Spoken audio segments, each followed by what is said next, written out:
दोस्तों, क्या तुमने कभी इस मानचित्र को देखा है?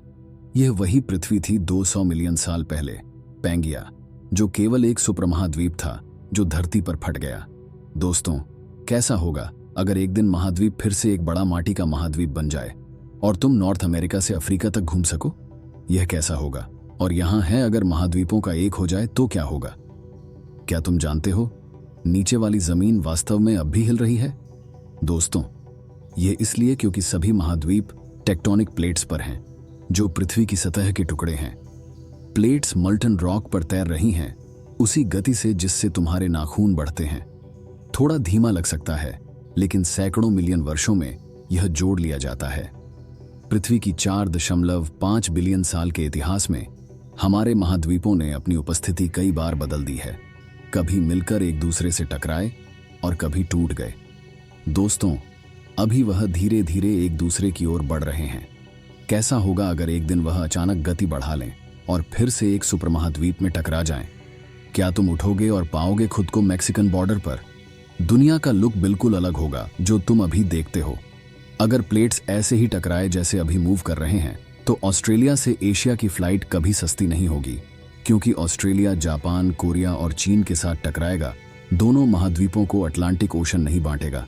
और अगर तुम सच में वॉकिंग का शौक रखते हो, तो तुम ऑस्ट्रेलिया से अंटार्कटिका तक पैदल भी जा सकते हो। नॉर्थ अमेरिका अफ्रीका के पश्चिमी हिस्से से टकराएगा। दोस्तों, न्यूयॉर्क के लोग नामीबियन शेर को सेंट्रल पार्क में घूमते हुए देखेंगे। अफ्रीका का उत्तरी भाग यूरोप से टकराएगा। इससे नया हिमालय स्केल का पर्वतीय सृजन होगा टेक्टोनिक प्लेट्स के बॉर्डर पर। क्या लगता है, कैमल्स स्नो हिल पर ठंडक एंजॉय करेंगे? कुछ बदलाव अच्छे लग सकते हैं, लेकिन कुछ बड़ी समस्याएं भी होंगी। अमेरिकास के पूर्वी साइड, साथ ही वेस्टर्न यूरोप और अफ्रीका, यह भूकंप जोन बन जाएगा।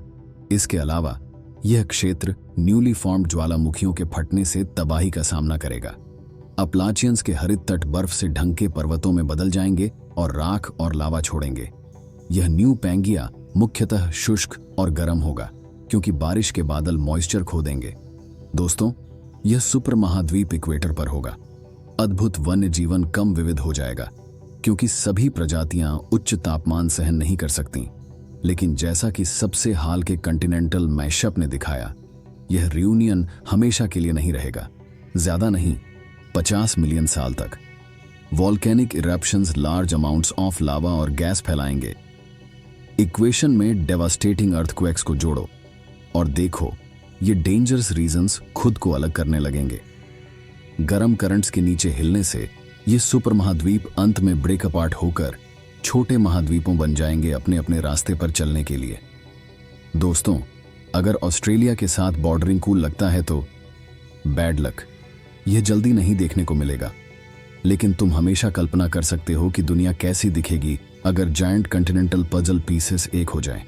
प्लैनेट को 300 मिलियन साल दो और फिर से एक सुपर महाद्वीप होगा। जियोलॉजिस्ट्स ने इसको पहले से एक नाम दिया है। तुम क्या नाम दोगे इसको?